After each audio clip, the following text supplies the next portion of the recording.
What I want to do now is take you through perhaps a more rudimentary approach to setting up the camera, something I think you all need to base your filming on. There's much more to learn about the camera than I'm going to be able to tell you now, but these are the basics, and I think once you get these basics, once you're comfortable with them, you will be able to really explore your own creativity in filmmaking. So this is the camera we use in both the second and third year. And the first thing we need to do is be able to turn it on, which requires the battery. So the battery goes in the back, and we want to listen for that click. That means it's secure. And then to turn the camera on, there's a button just here. You click it on, and that should be it. Got the camera on, the viewfinder flips out. As I said before, there's plenty to learn about the camera, but I want to keep it to pretty much 5 things that you need to take control of. After all, filmmaking is about control. The more you can control, the more you can be truly creative. So I will tell you of the 5 things and then a few additional things. But the first thing, and I want to work from the camera from the front towards the back. I think that's probably the best way. The lens hood needs to be open, which is a little lever there. I would think that's a given. But the first thing you really need to control is the focus. And the way you can see if it's in focus is quite simply, if you can control the focus, is quite simply turning this thick outer ring. The shot should go in and out of focus. Now if the camera's set up like that, that's okay. The problem is if you get the camera and you turn that ring and it's not changing the focus, that means the camera is in control of the focus. It's on auto. And that's what you don't want. In fact, if there's a rule I would say is you don't want anything on auto. So we will start first by looking at this button here. It says auto manual. Flick that over to manual. Everything's going to be in manual. Manual focus. Now that doesn't necessarily make it manual, but that is preparing you to make everything in manual. If it is in auto, we need to find the control button, and that's just here. It says focus, and it's got an auto setting, a manual setting, and then an infinity setting. Let's just focus on the first 2, auto and manual. If it's up there, you cannot control the focus. Click it down to manual, or MAN. That means you are completely in control. That's how it has to be. So moving from the front, we've opened up the lens hood. We can now control the focus. The next collar, or ring as it were, is the zoom. This is up to you whether you use it or not. You can use it manually, or there's a rocker switch just up here, and there's a rocker switch on the other side of the camera there. That does the same thing. How you use that is entirely up to you. Personal preference really. I don't like using the zoom at all. I just alter it to frame my shot, but I'd rather not use the zoom. But that's an aesthetic decision, something you have to make for yourself. The next thing we need to really control is the iris, or the aperture. That controls how bright or dark the shot is. And that's this very thin collar towards the back of the lens. And it doesn't have a rubber grip, it has a plastic grip.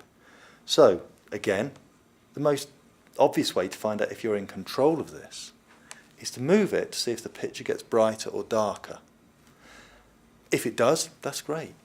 If it doesn't, we need to know how to make it brighter and darker under our own control. And that is this little button here called iris. The iris is the hole in the front of the camera that lets the light in. We press that, and in our viewfinder we will see a little F with a number next to it. I've pressed it and I've got f1.8. Depending on how much light there is, that will change. Now as you alter that thin ring at the back, that F number, we call it, will change. That means we're in control. If you want to test it, press the iris button again and you'll see that F number disappears and the camera finds its own exposure.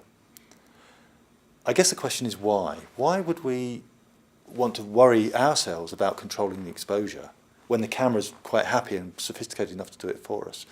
The problem is, as with the focus, the camera doesn't know what we want the exposure to be. It just assumes you want a an average, an even exposure so that you can see as much as possible without it being too bright. Just like the focus will focus only in one part of the screen.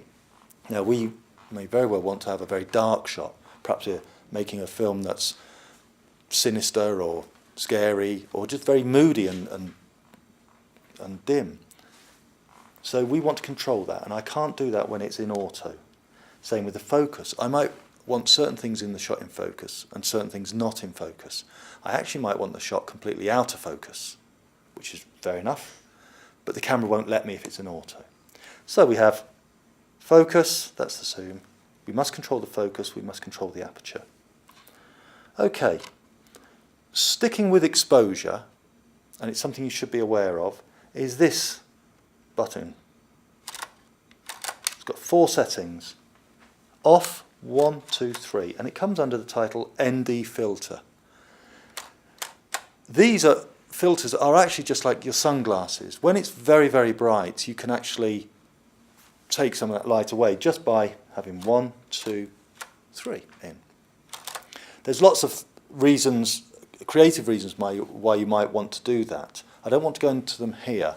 I just want to draw your attention to it, because if you get your camera and you're filming, perhaps indoors, and you think, do you know, I just cannot understand why this is so dark. I put all my lights up. It might be that this filter is at number 1, 2 or 3. And the way you can find that out obviously is to look at it, but there's always a little icon in your viewfinder here that says ND, and mine's got ND3 there on it. Move it to ND2, ND1 is off. So if you find when you pick up your camera that yes, you can control the exposure, you can control the focus, but it's all very dark, check that, your ND filter. Okay, so we'll move on to the next thing we really do need to control now. And this, if we look under here, is a series of buttons. Gain, white balance, and shutter speed. Gain affects how light sensitive the camera is. If you're in a dim room and you haven't got lights with you, you can raise the gain and you can dial that into the camera. And that makes the camera more light sensitive so you can see more. If it's very, very bright, you can take some of that gain away so it's not too bright. Again, it begs the question, well, why don't we just have lots of gain in all the time so that we don't need lights? Well, the downside, or the side effect, not necessarily a downside, the side effect of putting gain in is that it makes the picture slightly fuzzy. Now the way we put gain in, we have the gain button there, and just underneath it we have 3 letters with a silver button: low, medium and high. So what we can do, we press the gain and we make sure in our viewfinder that we see a number with dB next to it. That means we're using what we've set the gain to be. If we press that gain button again, there is no number with a dB next to it. That means the camera is in auto gain. It will tell us how light sensitive it thinks it should be. So we want to avoid that. So we press it until we get a number with dB, and then we go into the menu, and the menu can be accessed at the top. It says menu.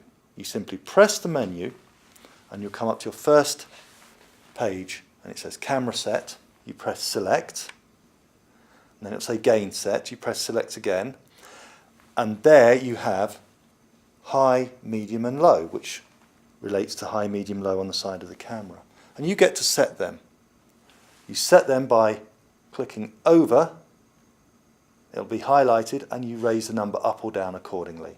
I set this one when it's high to 18 dB, to when it's medium to 9 dB, and when it's to low, 0 dB. So press menu again to come out of that. So I have 3 settings for my gain: low, 0 dB, medium, 9 dB, high, 18 dB. And I can see it in my viewfinder, the little number by the dB corresponds: 0, 9 and 18. And as you do that, you'll see, certainly in the black areas of your shot, when it's a very high dB, you'll get a kind of fuzziness. Okay, so to recap: focus, exposure, gain, things you really must control. Moving along, white balance. Some of you would have come across white balancing before, and many people, when they start filming, they will conduct or register a white balance before every shot. What white balancing does is it assesses all the light that is around and looks at, if you point the camera at a white piece of card or something white, it will say to itself basically, if this is white under these lighting conditions, then I can set everything else accordingly so skin tones look good. And that's great if you're in a hurry, if you're working on news, certain documentaries. But if you want to explore colour, you have to stop white balancing. Just, I would advise, use two settings. So if we look at our white balance there, we have preset A and B. Forget A and B, go to preset, and that means you're going to only use what the camera has preset. And fortunately, it has daylight or electric light. So we go into preset, we go into the menu, once again camera set, press select, and then you scroll down to where it says WB preset. You select that, and at the moment I've got the camera set on outdoor light. I can then change that to indoor light, press select, and that way I've chosen to use indoor light because we're filming indoors. There is no right or wrong, it's what you want. The reason I ask you to only use indoor or outdoor is because that way you will learn to explore colour. If you use an indoor light setting, electric light setting on your camera, but you go outside, the shots will appear very blue. Conversely, if you set your camera to outdoor setting and come inside and use electric lights, your shots will appear very orange. There's nothing wrong with that. It's just what you want or don't want. If you don't want them orange and you're using electric lights, use electric light setting on your camera. If you're outside and you don't want it blue, use an outdoor setting on your camera. But if you do want to play with colour, which I strongly advise, try using the so-called wrong or the incorrect white balance. But you must be aware of that, you must control that. You can play about with A and B and make your own settings, but for now, just stick with preset, indoor or outdoor. Okay, so we've done 4 of our 5 areas that need to be controlled. The next one is shutter speed. The shutter speed is exactly that, the speed of the shutter across the sensor. It should be 50 in this country, or a 50th, and it should be a 60th in the United States, but we can alter it, and you can alter it to good effect, and it can give you some great effects, a lot of fun to use. How do we alter it? We press the shutter speed button, and you'll see a number appear at the bottom of your viewfinder in a grey square. Now, when that appears, we can roll this small wheel that sticks out the side of the camera one way or another, and it alters that. So it was on a 60th there, I've moved it to a 50th, and that's me done. And what I then do is I press that wheel in. That will lock the shutter speed. If it hasn't got a white square around it, that means it's locked, it cannot move. Okay. If I want to move it, I press shutter speed button there, the white square appears. Now what I'm going to do is I'm going to move it down to 12 or 1/12. And you'll see that when you do that and you move the camera, you get this juddery effect. In fact, if you take it even more to 1/6, you get this weird effect, as though something you might want to use if you're trying to show that someone's drunk or been drugged. Everything is blurred and staggered. So it's a great effect. None of these things are right or wrong, they just give you different effects. It's up to you to use them. But I've decided I don't want that now, so I'm going to take it back to 50th, press in the wheel, it's locked. So we have complete control over the focus, the iris, the gain, the white balance, and the shutter speed. Things will not always turn out as you plan, but if you're in control of those, you then start to build a strong foundation for really being creative and knowing exactly what you're going to get. Okay, I suppose moving towards the end, we need to load the camera. And to load the camera, you put your SD cards in here. You've got A and B. You can put 2 in, or just 1. If you put 2 in and you record so much that you fill up card 1, it will automatically go to card 2. You don't have to take it out and change it over. But you just slot your card in there, like that.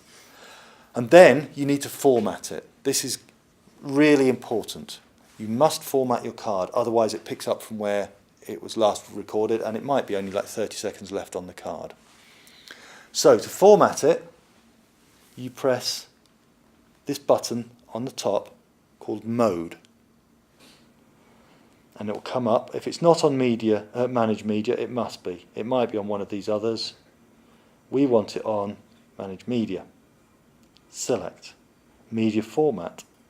Select. Card A, we've only got 1 in. Select. Now it will ask me twice if I'm sure, because it will delete everything. I am sure. Yes. Are you really sure? Yes.